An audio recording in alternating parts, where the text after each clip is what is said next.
ಶ್ರೀಗುರುಭ್ಯೋ ನಮಃ. ಪರಮಗುರುಭ್ಯೋ ನಮಃ. ಶ್ರೀಮದಾನಂದತೀರ್ಥಭಗವತ್ಪಾದಾಚಾರ್ಯಗುರುಭ್ಯೋ ನಮಃ. ಶ್ರೀ ವೇದವ್ಯಾಸಾಯ ನಮಃ. ಹರಿ ಓಂ. ಸೃಷ್ಟಿಸ್ಥಿತ್ಯಪ್ಯಯಃ ನಿಯತಿದುಹಿತಮೋ ಬಂಧಮೋಕ್ಷಾಶ್ಚ ಯಸ್ಮಾತ್ ಹಸ್ತ ಶ್ರೀ ಬ್ರಹ್ಮರುದ್ರ ಪ್ರಭೃತಿಸುರನರದ್ವೀಷತ್ವಾತ್ಮಕಸ್ಯ ವಿಷ್ಣೋರ್ವಸ್ತಾ ಸಮಸ್ತಾಃ ಸಕಲಗುಣನಿಧಿಃ ಸರ್ವದೋಷವ್ಯಪೇತಃ ಪೂರ್ಣಾನಂದ ಅವ್ಯಯೋ ಯೋ ಗುರುರಪಿ ಪರಮಶ್ಚಿಂತಯೇತಂ ಮಹಾಂತಂ. ಜನ್ಮಾದ್ಯಸ್ಯ ಯತೋನ್ಮಯಾದಿತರತಶ್ಚಾರ್ಥೇಷು ವಿಘ್ನಸ್ವರಾಟ್ ತೇನೇ ಬ್ರಹ್ಮಹೃದಾಯ ಆದಿಕವೇ ಮುಹ್ಯಂತಿ ಯಂ ಸೂರಯಃ ತೇಜೋ ವಾರಿಮೃದಾಂ ಯಥಾ ವಿನಿಮಯೋ ಯತ್ರ ಸರ್ಗೋ ಮೃಷಾ ಧಾಮ್ನಾ ಸ್ವೇನ ಸದಾ ನಿರಸ್ತಕುಹಕಂ ಸತ್ಯಂ ಪರಂ ಧೀಮಹಿ. ಯಂ ಯಂ ಪರೇಷು ಹೃದೈವ ಕರೋತಿ ಲೀಲಾಂ ತಾಂ ಕರೋತ್ತಮ ತಥೈವ ರಮಾಪಿ ದೇವಿ ನೈತಾವತಸ್ಸ ಪರಮಸ್ಸ ತಥಾ ರಮಾಯಾಃ ದೋಷೋऽನುರಕ್ತನ ವಿಚಿನ್ತ್ಯ ಗುರುಃ ಪ್ರಭೂಯತೆ.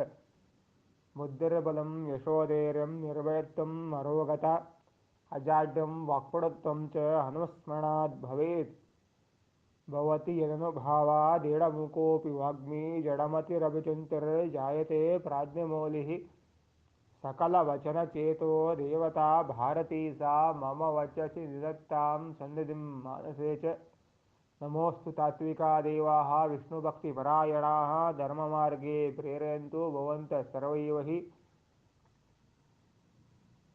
ಸತ್ಯಾಭಿಜ್ಞಕರಾಭ್ಯೋತ್ಥಾನ್ ಪಂಚಾಶತ್ ವರ್ಷಪೂಜಕಾನ್ ಸತ್ಯಪ್ರಮೋದತೀರ್ಥಾರ್ಯಾನ್ ನೋಮಿನ್ಯಾಸುಧಾರತಾನ್ ಸಮಾಶ್ರಯೇತ್ ಗುರುಂ ಭಕ್ತ್ಯಾ ಮಹಾವಿಶ್ವಾಸಪೂರ್ವಕಂ ನಿಕ್ಷಿಪೇತ್ ಸರ್ವವಾರಾಂಶ್ಚ ಗುರೋ ಶ್ರೀ ಪಾದಪಂಕಜೆ. ಶ್ರೀ ಗುರುಭ್ಯೋ ನಮಃ. ಹರಿ ಓಂ. ವೇದವ್ಯಾಸದೇವರು 4ನೇ ಅಧ್ಯಾಯದಲ್ಲಿ ಬರುವಂತಹ ಈ ಗೋಕರ್ಣೋಪಾಖ್ಯಾನದ ವಿವರಣೆಯನ್ನು ತಿಳಿಸಿದ್ದಾರೆ.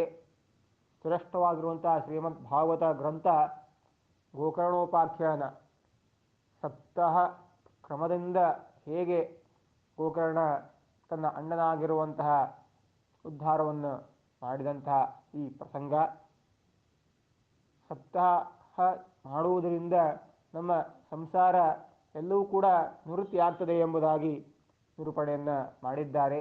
ಅಂತಹ ಶ್ರೇಷ್ಠವಾಗಿರುವಂತಹ ಈ ಚರಿತ್ರೆಯಲ್ಲಿ ಭಗವಂತನ ಭಗವದ್ಭಕ್ತರ ಚರಿತ್ರೆಯ ಮುಖಾಂತರವಾಗಿ ನಿರೂಪಣೆಯನ್ನು ಮಾಡಿದ್ದಾರೆ. ಶ್ರೇಷ್ಠವಾಗಿರುವಂತಹ ಶ್ರೀಮದ್ ಭಾಗವತದ 4ನೇ ಅಧ್ಯಾಯದಲ್ಲಿ ಬರುವಂತಹ ಗೋಕರ್ಣೋಪಾಖ್ಯಾನ ವಿವರಣೆಯನ್ನು ತಿಳಿಸ್ತೇನೆ. ಆತ್ಮದೇವ ಎಂಬ ಬ್ರಾಹ್ಮಣ ಯತಿಗಳ ಸಮಾಗಮವಾಗಿದೆ. ಯತಿಗಳ ಸಮಾಗಮವಾದಾಗ ಪುತ್ರ ಸಂತಾನ ಇಲ್ಲ. ಸುತ್ತಮುತ್ತ ಈ ಪ್ರದೇಶದಲ್ಲಿ ಸಸ್ಯ ಯಾವುದೂ ಕೂಡ ಬೆಳೀತಾ ಇಲ್ಲ. ಈ ರೀತಿಯಾಗಿ ತನ್ನ ಕಷ್ಟಗಳನ್ನೆಲ್ಲ ತಿಳಿಸಿಕೊಟ್ಟಿದ್ದಾನೆ ಆತ್ಮದೇವ. ಯತಿಗಳು ಹೇಳಿದರು, ಇಲ್ಲ, 7 ಜನ್ಮದಲ್ಲೂ ಕೂಡ ನಿನಗೆ ಪುತ್ರ ಸಂತಾನ ಆಗಿಲ್ಲ ಎಂಬುದಾಗಿ ನಿರೂಪಣೆಯನ್ನು ಮಾಡಿದ್ದಾರೆ. ಆ ಹೊತ್ತಿನಲ್ಲಿ ಬಹಳ ದುಃಖವಾಗಿದೆ. ಪುತ್ರ ವ್ಯಾಮೋಹ, ಪುತ್ರ ಸಂತಾನ ವ್ಯಾಮೋಹ, ದೇಹದ ಅಭಿಮಾನ ಎಂಬುದಾಗಿ ಹೇಳ್ತಾರೆ. ಅಂತಹ ಆತ್ಮದೇವ ಯತಿಗಳಿಗೆ ಪ್ರಾರ್ಥನೆಯನ್ನು ಮಾಡಿದ್ದಾನೆ. ಪರಿಪರಿಯಾಗಿ ಪ್ರಾರ್ಥನೆಯನ್ನು ಮಾಡಿದ್ದಾನೆ. ಹೇಗಾದರೂ ಮಾಡಿ ಪುತ್ರ ಸಂತಾನ ಆಗುವಂತೆ ನೀವು ಅನುಗ್ರಹವನ್ನು ಮಾಡಬೇಕು ಎಂಬುದಾಗಿ ತಿಳಿಸಿಕೊಟ್ಟಿದ್ದಾನೆ. ಆಗ ಯತಿಗಳು ಹೇಳಿದರು, ಇವನ ಹಣೆಯ ಬರವನ್ನು ನೋಡಿ ತಿಳಿಸ್ತಾರೆ, ವಿಚಾರವನ್ನು ಮಾಡಬೇಡ. ಶ್ರೇಷ್ಠವಾಗಿರುವಂತಹ ಈ ಕಲಶದಲ್ಲಿ ಅಭಿಮಂತ್ರಣವನ್ನು ಮಾಡಿ ವೇದಗಳ ಮಂತ್ರದ ಪಠಣವನ್ನು ಮುಖಾಂತರವಾಗಿ ತಿಳಿಸಿ ವಿವರಣೆಯನ್ನು ಮಾಡಿ ಹೇಳ್ತೇನೆ, ವಿಚಾರವನ್ನು ಮಾಡಬೇಡ. ಶ್ರೇಷ್ಠ ಸಂತಾನ ಆಗ್ತದೆ, ಆದರೆ ಸಂತಾನ ಒಂದು ದುರ್ಭಾಗ್ಯವೂ ಆಗ್ತದೆ, ಜೊತೆಗೆ ಒಳ್ಳೆಯದೂ ಆಗ್ತದೆ ಎಂಬುದಾಗಿ ತಿಳಿಸಿದಾಗ, ಹೇಗಾದರೂ ಮಾಡಿ ಈ ಪುತ್ರ ಸಂತಾನ ಆಗಬೇಕು ಎಂಬುದಾಗಿ ಅನುಗ್ರಹವನ್ನು ಮಾಡಿ ಎಂಬುದಾಗಿ ಆತ್ಮದೇವ ತಿಳಿಸಿದ. ಯತಿಗಳು ಹೇಳಿದರು, ನಿನ್ನ ಹೆಂಡತಿಯಾದ ದುಂದುಲಿಗೆ ಈ ಕಲಶದಲ್ಲಿ ಅಭಿಮಂತ್ರಣವನ್ನು ಮಾಡಿದಂತಹ ಈ ಕಲಶದಲ್ಲಿ ನೀರನ್ನು ಕೊಡು, ಗರ್ಭಿಣಿ ಆಗ್ತಾಳೆ ಎಂಬುದಾಗಿ ಹೇಳ್ತಾರೆ. ಆಗ ವಿಶೇಷವಾಗಿ ಗರ್ಭಿಣಿ ಸ್ತ್ರೀಗೆ ಕೊಟ್ಟ ಆತ್ಮದೇವ. ಸಂತೋಷವಾಗಿದೆ. ಸಂತೋಷ ಆದ ನಂತರ ಗರ್ಭಿಣಿ ಸ್ತ್ರೀಯ ಆಗುವಂತೆ ನಟನೆಯನ್ನು ದುಂದುಲಿ ಮಾಡಿದ್ದಾಳೆ. ತನ್ನ ಮನೆಯಲ್ಲಿ ಇರುವಂತಹ ಆಕಳಿನಲ್ಲಿ ಈ ಅಭಿಮಂತ್ರಣ ಮಾಡಿದ ವೇದಮಂತ್ರವಾಗಿರುವಂತಹ ಕಲಶದ ನೀರನ್ನು ಈ ಆಕಳಿಗೆ ಕೊಟ್ಟಿದ್ದಾಳೆ. ಆಕಳು ಗರ್ಭವತಿಯಾಗಿದೆ. ಗರ್ಭವತಿ ಆದ ತಕ್ಷಣವೇ ಸಂತೋಷವಾಗಿದೆ. 3 ತಿಂಗಳು, ಈ ಕಡೆಗೆ 3 ತಿಂಗಳು, ಆ ಕಡೆಗೂ 3 ತಿಂಗಳು. ಆಕಳಿನಲ್ಲಿ 3 ತಿಂಗಳು 9 ತಿಂಗಳು ಹುಟ್ಟುವಂತಹ ಈ ಮಗನೇ ಗೋಕರ್ಣ. ದುಂದುಲಿಯ ತಂಗಿ ಮಗ ದುಂದುಕಾರಿ ಎಂಬುದಾಗಿ ಹೇಳ್ತಾರೆ. ಅಂತಹ ಶ್ರೇಷ್ಠವಾಗಿರುವಂತಹ ಈ ಚರಿತ್ರೆಯಲ್ಲಿ ಗೋಕರ್ಣ ಶ್ರೇಷ್ಠವಾಗಿರುವಂತಹ ಮುಂದೆ ಪಂಡಿತನಾಗ್ತಾನೆ ಎಂಬುದಾಗಿ ಹೇಳ್ತಾರೆ.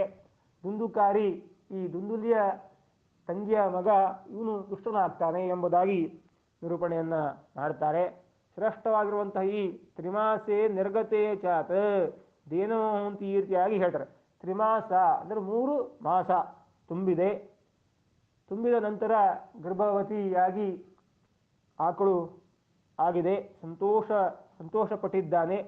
ಈ ಕಡೆಗೆ ನಟನೆಯನ್ನು ದುಂದುಲಿ ಮಾಡಿದ್ದಾಳೆ. 3 ತಿಂಗಳು ಕಳೆದಿದೆ ಎಂಬುದಾಗಿ ಹೇಳಿದಾಗ ಸಂತೋಷಪಟ್ಟಿದ್ದಾನೆ ಆತ್ಮದೇವ. ಹಾಗಾದರೆ ನನ್ನ ಒಳ್ಳೆಯ ಹೆಂಡತಿಯಾಗಿರುವಂತಹ ದುಂದುಲಿಗೂ ಗರ್ಭವತಿ ಆಗುವಂಥ ಸಂದರ್ಭ ಆಗಿದೆಯೇ ಎಂಬುದಾಗಿ ನಿರೂಪಣೆಯನ್ನು ಮಾಡಿ ಹೇಳ್ತಾರೆ.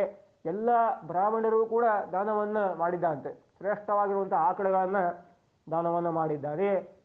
ಸಂಪತ್ತನ್ನು ಕೊಟ್ಟಿದ್ದಾನೆ. ಸಂತೋಷದಿಂದಾಗಿ ಇದ್ದಾನಂತೆ.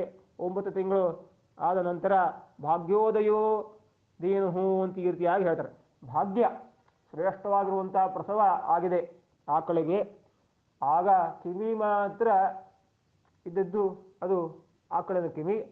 ಇನ್ನು ಉಳಿದ ದೇಹದ ಆಕಾರವೆಲ್ಲವೂ ಕೂಡ ಇದ್ದದ್ದು ಅದು ಗೋಕರ್ಣ ಎಂಬುದಾಗಿ ತಿಳಿಸ್ತಾರೆ. ಶ್ರೇಷ್ಠವಾಗಿ ಹುಟ್ಟುವಂತಹ ಮಗುವೇ ಸಾಕ್ಷಾತ್ ಗೋಕರ್ಣ ಎಂಬುದಾಗಿ ಹೇಳ್ತಾರೆ. ಶ್ರೇಷ್ಠ ಜ್ಞಾನಿ ಎಂಬುದಾಗಿ ಮೊದಲಿಗೆ ತಿಳಿಸಿ ಕೊಟ್ಟಿದ್ದಾರೆ. ಶ್ರೇಷ್ಠವಾಗಿರುವಂತಹ ಈ ಚರಿತ್ರೆಯಲ್ಲಿ ಗೋಕರ್ಣೋಪಾಖ್ಯಾನ ಎಂಬುದಾಗಿ ನಿರೂಪಣೆಯನ್ನು ಮಾಡಿ ಹೇಳ್ತಾರೆ. ಆಗ ದೇನ್ವಾ ಬಾಲ ಪ್ರಸೂತಸ್ತು ದೇವರೂಪಿ ಕುತೂಹಲಂ ಅಂತ ಈ ರೀತಿಯಾಗಿ ನಿರೂಪಣೆಯನ್ನು ಮಾಡಿದ್ದಾರೆ. ದೇನು ಶ್ರೇಷ್ಠವಾಗಿರುವಂಥ ಆಕಳಿನಲ್ಲಿ ಹುಟ್ಟಿದಂತಹ ವ್ಯಕ್ತಿ ಗೋಕರ್ಣ. ಇನ್ನು ದುಂದುಲಿಯ ತಂಗಿಯ ಮಗನಾಗಿರುವಂತಹ ದುಂದುಕಾರಿ, ಅವನು ಪೀಡೆಯನ್ನು ಕೊಡುವಂತಹ ಮಗ ಎಂಬುದಾಗಿ ಹೇಳ್ತಾರೆ. ಆಗ ಸಂತೋಷ ಪಟ್ಟಿದ್ದಾನೆ. ಸಂತೋಷ ಪಟ್ಟ ನಂತರ ಶ್ರೇಷ್ಠವಾಗಿರುವಂಥ ಈ ಚರಿತ್ರೆ ಅದ್ಭುತವಾದದ್ದು. ಹುಟ್ಟಿದ ಕೂಸನ್ನು ನಾಮಕರಣವನ್ನು ಮಾಡಿದ್ದಾನೆ. ಜಾತಕರ್ಮಗಳನ್ನೆಲ್ಲ ಕೂಡ ಮಾಡಿದ್ದಾನೆ. ಸ್ನಾನ ಶೌಚ ಎಲ್ಲವೂ ಕೂಡ ಸಂತೋಷಪಟ್ಟು ಎಲ್ಲ ಕೆಲಸಗಳನ್ನು ಕೂಡ ಮಾಡಿದ್ದಾನೆ ಎಂಬುದಾಗಿ ಹೇಳ್ತಾರೆ. ಲಾಲನೆ ಪಾಲನೆಯನ್ನು ಗೋಕರ್ಣನೂ ಕೂಡ ಮಾಡಿ ತಿಳಿಸಿಕೊಟ್ಟಿದ್ದಾನೆ ಅಂತ ಆತ್ಮದೇವ ಸಂತೋಷಪಟ್ಟಿದ್ದಾನೆ. ಆಕಳಿನಿಂದ ಹುಟ್ಟಿದಂತಹ ಮಗನೇ ಗೋಕರ್ಣ, ಶ್ರೇಷ್ಠವಾಗಿರುವಂತಹ ಜ್ಞಾನಿ ಎಂಬುದಾಗಿ ತಿಳಿಸಿಕೊಡ್ತಾರೆ. ಅಂತಹ ಶ್ರೇಷ್ಠವಾಗಿರುವಂತಹ ಈ ವ್ಯಕ್ತಿ ಮುಂದೆ ಅವನು ವೇದಗಳ ಅಧ್ಯಯನ, ವೇದಾಂತಗಳ ಅಧ್ಯಯನ, ಷಡಂಗಗಳ ಅಧ್ಯಯನ, ಅದ್ಭುತವಾಗಿರುವಂಥ ಜ್ಯೋತಿಷಗಳ ಅಧ್ಯಯನವನ್ನು ಕೂಡ ಮಾಡಿ ಸುಸಂಪನ್ನನಾಗಿದ್ದಾನೆ. ಈ ಕಡೆಗೆ ದುಂದುಲಿಯ ತಂಗಿಯ ಮಗ ದುಂದುಕಾರಿ, ಇವನು ಏನೂ ಸರಿಯಾಗಿ ಓದುವುದಿಲ್ಲ. ಬರೀ ಎಲ್ಲರನ್ನೂ ಕೂಡ ಪೀಡೆಯನ್ನು ಪ್ರಾರಂಭವನ್ನು ಮಾಡುವಂಥ ಈ ವ್ಯಕ್ತಿ ಎಲ್ಲರನ್ನೂ ಕೂಡ ಮೋಸದಿಂದ ಶ್ರೇಷ್ಠ ಬ್ರಾಹ್ಮಣರ ಮನೆಯಲ್ಲಿ ಕಳ್ಳತನವನ್ನು ಮಾಡಲಿಕ್ಕೆ ಪ್ರಾರಂಭವನ್ನು ಮಾಡ್ದ. ಅದ್ಭುತವಾಗಿರುವಂಥ ಈ ಇಬ್ಬರ ಜೋಡಿಯನ್ನು ನಾವು ನೋಡಿದರೆ ಗೋಕರ್ಣ ಮತ್ತು ದುಂದುಕಾರಿ, ದುಂದುಕಾರಿಯನ್ನು ಮೋಕ್ಷಕ್ಕೆ ಕರೆದುಕೊಂಡು ಹೋಗುವಂತಹ ವ್ಯಕ್ತಿ ಈ ಗೋಕರ್ಣ ಎಂಬುದಾಗಿ ಮುಂದೆ ತಿಳಿಸ್ತಾರೆ. ಪ್ರಸ್ತುತದಲ್ಲಿ ಹಿಂಸಕನಾಗಿ ದುಂದುಕಾರಿ ಪ್ರಾರಂಭವನ್ನು ಮಾಡಿದ್ದಾನೆ. ಚಂಡಾಲ ವೃತ್ತಿಯನ್ನು ಪ್ರಾರಂಭವನ್ನು ಮಾಡದ. ಎಲ್ಲರನ್ನೂ ತೊಂದರೆಯನ್ನು ಕೊಡಲಿಕ್ಕೆ ಪ್ರಾರಂಭವನ್ನು ಮಾಡಿದ್ದಾನೆ ಎಂಬುದಾಗಿ ಹೇಳ್ತಾರೆ. ಆಗ ಒಂದು ದಿವಸ ತನ್ನ ತಂದೆಯ ಮನೆಯಲ್ಲಿ ಕಳ್ಳತನವನ್ನು ಮಾಡಿ ಹೊಡೆದು ಬಡಿದು ಓಡಿಸಿಬಿಟ್ಟ. ತನ್ನ ತಾಯಿಯನ್ನು ಕೂಡ ಸಂಹಾರವನ್ನು ಮಾಡಿದುಬಿಟ್ಟ. ಆ ಮನೆಯಲ್ಲಿ ಏನಾಯಿತು, ತೊಂದರೆ ಆಯಿತು ಅಂತಂದರೆ ವಾಟಿಕೆಯನ್ನು ಮಾಡುವಂಥ ಸ್ತ್ರೀಯರನ್ನು ಇಟ್ಕೊಂಡು ಅದ್ಭುತವಾಗಿರುವಂತಹ ಈ ಅಸಾರ ಸಂಸಾರ ಏನಿದೆ ಅದನ್ನು ಪ್ರಾರಂಭವನ್ನು ಮಾಡಿದ್ದಾನೆ. ಅಂತಹ ಈ ಕಳ್ಳತನ, ಸುಲಿಗೆ, ಸಂಸಾರದಿಂದ ಬಂದಿರುವಂತಹ ಎಲ್ಲ ಆಪದಗಳನ್ನು ಇಟ್ಕೊಂಡಿದ್ದಾನೆ. ಗೋಕರ್ಣ ನೋಡ್ದ, ಇನ್ನು ತಂದೆಯನ್ನು ಕೂಡ ಓಡಿಸಿದ್ದಾನೆ ಅಂದಮೇಲೆ ನಾನು ತೀರ್ಥಯಾತ್ರೆಗೆ ಹೋಗೋದು ಒಳ್ಳೆಯದು ಎಂಬುದಾಗಿ ವಿಚಾರವನ್ನು ಮಾಡಿ ತಾನು ಇಡೀ ದೇಶ ಸಂಚಾರವನ್ನು ಕೂಡ ಮಾಡಿದ್ದಾನೆ. ದೇಶ ಸಂಚಾರ ಮಾಡ್ತಾ ಮಾಡ್ತಾ ತೀರ್ಥಯಾತ್ರೆಗೆ ಹೋಗಿದ್ದಾನೆ. ಗಂಗಾ ತೀರ, ಯಮುನಾ ತೀರ, ಅನೇಕ ತೀರಗಳಲ್ಲಿ ಹರಿಕೀರ್ತನೆಗಳನ್ನು ಮಾಡ್ತಾ, ವೇದಗಳ ಪಠಣೆಯನ್ನು ಮಾಡ್ತಾ, ವೇದಗಳ ಅರ್ಥವನ್ನು ತಿಳಿದುಕೊಂಡು ಧರ್ಮ ಪ್ರಚಾರವನ್ನು ಮಾಡ್ತಾ ಇದ್ದಂತಹ ವ್ಯಕ್ತಿ ಗೋಕರ್ಣ ಎಂಬುದಾಗಿ ಹೇಳ್ತಾರೆ.